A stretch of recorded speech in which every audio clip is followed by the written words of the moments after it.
I would like to remind the House that in 1989, Mr. Speaker, and I was just 3 years old then, in 1989, a lady called Wangari Maathai actually stood up and fought. Many men, many honorable men, MPs, including His Excellency, our former President Moi, because she found out about a 62-story building that was going to be put up, a skyscraper in Uhuru Park. And she wanted to conserve the environment. She stood up, she fought these men. They called her crazy. They called her mad. They called her an African, Mr. Speaker, because she was opposing men. But she knew something. She was fighting for the conservation of trees and our environment. Mr. Speaker, in 2023, today I'm 37 years old, and I have the opportunity to stand in Senate and actually listen to probably descendants of the same men who are now supporting that we actually need to do something about climate change and we need to legislate.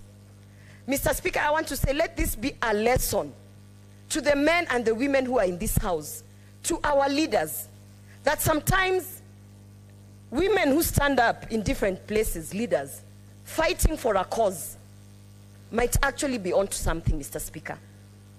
They might be on to something that will lead to climate change, to a bill, to an amended bill, so many years down the lane. So, Mr. Speaker, I stand to support this amendment bill, and I want to urge our leaders in this House that they must emulate Wangari Maathai.